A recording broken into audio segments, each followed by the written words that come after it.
Hello everyone, greetings from Gunjan IVF World. I am Dr. Garima Sharma, IVF consultant, gynecologist and in charge of Gunjan IVF World, Janakpuri branch. आज हम बात करेंगे कुछ tips जो कि आपके IVF सक्सेसफुल होने में आपकी हेल्प करेंगे। तो फ्यू टिप्स जो अगर आप IVF करा रहे हैं और उसके सक्सेस में आपको हेल्प करे, उसके बारे में मैं कुछ बताना चाहूँगी। तो पहली बात है आपकी एक्सेप्टेंस और पॉजिटिव एटीट्यूड। अगर किसी डॉक्टर ने आपको सजेस्ट किया है कि आपको IVF ही ट्रीटमेंट कराना पड़ेगा कंसेप्शन के लिए, तो उसको एज अ पॉजिटिव आउटलुक की तरह जाएं, उसको एक्सेप्ट करें। ये नहीं कि परेशान हो जाएं कि अब हमें IVF कराना पड़ेगा, हम तो नेचुरल ही कराना चाहते हैं, हम अभी ये नहीं कराएंगे। अगर आप ऐसा करेंगे, दूसरे डॉक्टर के पास जाएंगे और तो इससे टाइम और वेस्ट होगा। IVF का सक्सेस डिपेंड करता है कि एज किस में आपने IVF कराया है। अगर आप 35 के नीचे हैं तो सक्सेस रेट ज़्यादा है, अगर आप 35 के ऊपर हैं तो सक्सेस रेट कम है। इसीलिए अगर आपको किसी डॉक्टर ने सजेस्ट किया है तो या तो आप में कोई रीज़न होगा कि अगर आपके ट्यूब्स में कोई प्रॉब्लम है या आपके हस्बैंड के स्पर्म में कोई प्रॉब्लम है तो उन्होंने डायरेक्ट सजेस्ट किया होगा, या फिर आपने सारे ट्रीटमेंट ले लिए होंगे और फिर भी आपकी प्रेगनेंसी नहीं आ पाई है, तब आपको IVF सजेस्ट किया होगा। तो ऐसे में आप इस ट्रीटमेंट को एक्सेप्ट करें और इस ट्रीटमेंट को एक पॉजिटिव आउटलुक की तरह जाएं। आप सोच कर जाएं कि अगर आप IVF करा रहे हैं तो ये ट्रीटमेंट आपका सक्सेसफुल होगा। कई पेशेंट्स होते हैं जो कि इसको एक्सेप्ट नहीं कर पाते और उनके अटेम्प्ट्स फेल हो जाते हैं, बट अगर हम उनको एडवाइस करते हैं कि आप जब तक हमारे पास पॉजिटिव एटीट्यूड से नहीं आएंगे, हम सेकंड थर्ड अटेम्प्ट नहीं करेंगे। अगर वो नेक्स्ट अटेम्प्ट में पॉजिटिव एटीट्यूड के साथ आते हैं तो वो ही प्रोसीजर हम उनको दोबारा करते हैं, तो वो पॉजिटिव, उनका प्रेगनेंसी पॉजिटिव आ जाती है, IVF सक्सेसफुल हो जाता है। तो पहली चीज़ है कि आप इस ट्रीटमेंट को एक्सेप्ट करें और ये सोचकर इस ट्रीटमेंट की तरफ जाएं कि आपको ज़रूर प्रेगनेंसी आएगी। पॉजिटिव एटीट्यूड से ही ये प्रेगनेंसी की इस ट्रीटमेंट की तरफ जाएं। सेकंड है कि आप अपनी बॉडी को प्रिपेयर करें, एक हॉलिस्टिक अप्रोच कर कि अपनी बॉडी को फॉर IVF प्रिपेयर करें। जो हमारा IVF होता है उसकी सक्सेस डिपेंड करती है कि आपके एग क्वालिटी कैसा है, ऐसे ही आपके हस्बैंड या पार्टनर की स्पर्म क्वालिटी कैसा है। एग जो IVF में हम यूज़ आपका आता है वो बनना 2-3 महीने पहले से ही स्टार्ट हो जाता है आपकी बॉडी में। ऐसे ही स्पर्म भी 2 महीने पहले से ही बनना स्टार्ट हो जाता है। तो आपकी बॉडी, आप ट्रीटमेंट अपनी बॉडी को प्रिपेयर करना 2 months prior to your IVF start कर दीजिए। ये आप अपनी बॉडी को कैसे प्रिपेयर करेंगे कि आप अपनी डाइट में एक डाइट आप खाइए जो रिच हो फ्रूट्स, वेजिटेबल्स के ऊपर। Processed food, powdered sugar, processed sugar आप अपनी बॉडी आप मत खाएं, अवॉइड करें। जंक फूड अवॉइड करें। आप अपनी डाइट में ड्राई फ्रूट्स इंक्लूड करें। टेस्ट अपने जो होते हैं मल्टीविटामिन सप्लीमेंटेशन स्टार्ट कर दें। कुछ टेस्ट होते हैं जो कि विटामिन D, B12 लेवल को चेक करते हैं, तो अपने डॉक्टर से बात करें।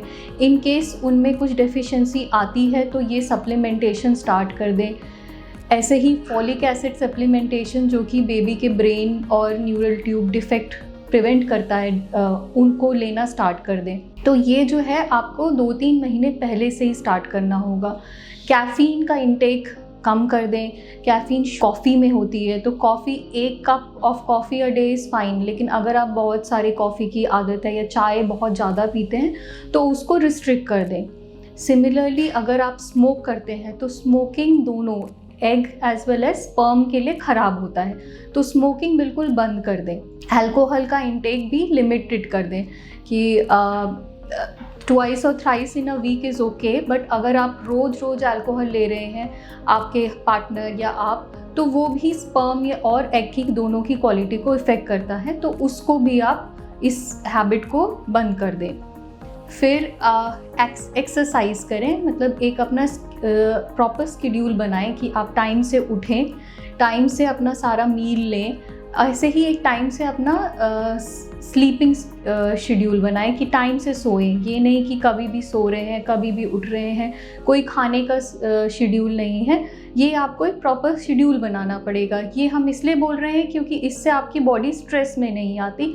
आपकी बॉडी स्ट्रेस फ्री होनी चाहिए बिफोर IVF। अगर बॉडी में स्ट्रेस होगा तो हार्मोन्स का इम्बैलेंस हो जाएगा और कब आपका रिजल्ट सक्सेसफुल नहीं होगा। तो इसलिए एक लाइफस्टाइल, हेल्दी लाइफस्टाइल, खाने की हैबिट्स हेल्दी होनी चाहिए, ऐसे ही स्लीपिंग शेड्यूल भी नॉर्मल होना चाहिए और एक नॉर्मल पैटर्न ऑफ एक्सरसाइज भी आप अपने रिजीम में इंक्लूड करें, जो योगा के फॉर्म में हो सकता है, वॉकिंग के फॉर्म में हो सकता है। और अगर आप जिम जाते हैं तो जिम भी आप कंटिन्यू कर सकते हैं बिफोर स्टार्टिंग IVF। ये अगर आप करेंगे तो आपकी बॉडी प्रिपेयर होगी और इससे आपके रिजल्ट्स में ज़रूर आपको सक्सेसफुल होंगे। थर्ड है कि आपको अपनी क्लिनिक क्या चुननी है, मतलब गुड डॉक्टर। तो एक क्लिनिक चुने जहाँ पे जो डॉक्टर एज वेल एज जो क्लिनिक हो उसमें सारी मॉडर्न फैसिलिटीज़ हो। डॉक्टर वो जिसके पास प्रॉपर एक्सपीरियंस हो, जो आपकी बात सुने, आपको एज एन इंडिविजुअल ट्रीटमेंट दे। ये नहीं कि एक ही जैसा ट्रीटमेंट सभी को दिया जा रहा है। IVF की सक्सेस ज़रूरी नहीं है आपको जो ट्रीटमेंट दिया हो वही दूसरे को भी चाहिए हो। तो डिपेंड करता है कि आपको क्या इंडिविजुअल इन्वेस्टिगेशन कराई गई है। अगर आपके किस में प्रॉब्लम है वो पहले से ही अगर पिक कर लिए तो प्री IVF कुछ इन्वेस्टिगेशंस होती हैं जो चेक करती हैं कि आपके हार्मोन्स लेवल ठीक है, आपके बॉडी में कोई विटामिन की कमी तो नहीं है, आपके यूट्रस में कोई प्रॉब्लम तो नहीं है, या आपके ट्यूब में कोई प्रॉब्लम नहीं है। अगर यूट्रस में कोई प्रॉब्लम है तो पहले ही उसको करेक्ट कर दिया जाए।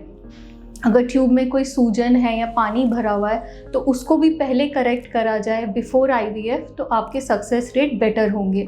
तो एक ऐसा डॉक्टर जो आपको पूरे टाइम दे, आपकी प्रॉब्लम्स को कैच करे और उसी के हिसाब से आपका IVF ट्रीटमेंट करे। इंजेक्शंस भी ये नहीं कि जो सबको लग रहे हैं आपको ही लगे वाला ट्रीटमेंट, इंडिविजुअलाइज ट्रीटमेंट की हो सकता है कि आपका इंजेक्शन्स लगाने का रिस्पॉन्स अलग आए एज़ कम्पेयर टू दूसरे के इंजेक्शन। तो आपके हिसाब से जो आपको इंजेक्शन्स दे ऐसा डॉक्टर। सिमिलरली ऐसी लैब, उस लैब IVF लैब जिसमें सारी मॉडर्न टेक्नोलॉजीज़ हो और वो इक्विप्ड हो। IVF सक्सेस जितना डॉक्टर, आपके एग और आपके हस्बैंड के स्पर्म पे डिपेंड करता है, उतना ही डिपेंड करता है कि लैब जहाँ पे आपका बेबी बना है, एम्ब्रियो जिसे भ्रूण कहते हैं, उस पे अगर लैब अच्छी नहीं होगी, क्योंकि सारा काम तो लैब में ही हो रहा है, अगर लैब अच्छी नहीं होगी और एम्ब्रियो अच्छा नहीं बनेगा तो सक्सेस अच्छी नहीं होगी।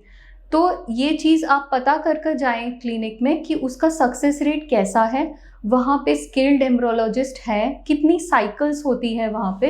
इससे एक आइडिया हो जाएगा कि वहाँ पे सारे इक्विपमेंट्स और लेटेस्ट टेक्नोलॉजी है जिससे आपको अच्छा रिजल्ट मिलेगा।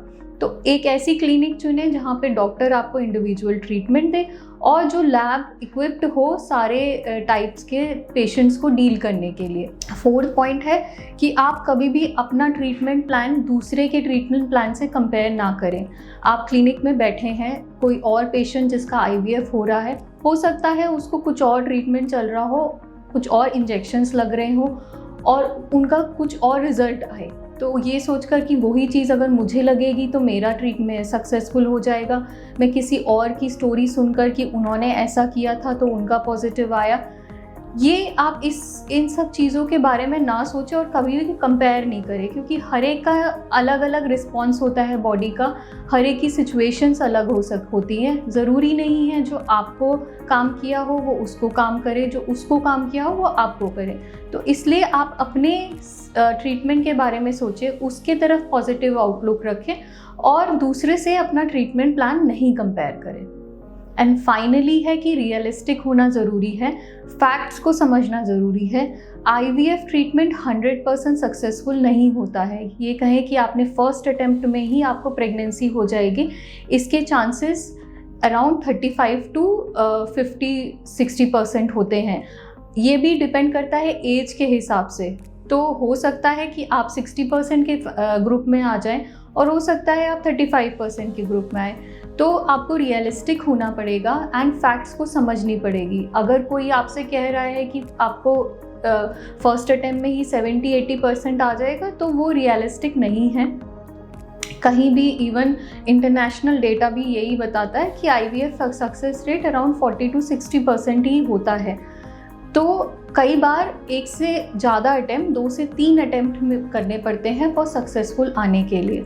तो अगर इस फैक्ट को लेकर आप चलेंगे तो और पॉजिटिव एटीट्यूड से अपनी बॉडी को तैयार रखेंगे, एक गुड क्लिनिक अप्रोच करेंगे, तो आपका ट्रीटमेंट ज़रूर सक्सेसफुल होगा। होप इसके द्वारा आपको कुछ जानकारी मिली होगी, टिप्स कि आपका कैसे IVF सक्सेसफुल हो। अगर इसके बारे में और क्वेरी हो तो कमेंट बॉक्स में कमेंट कर पूछें। Thank you.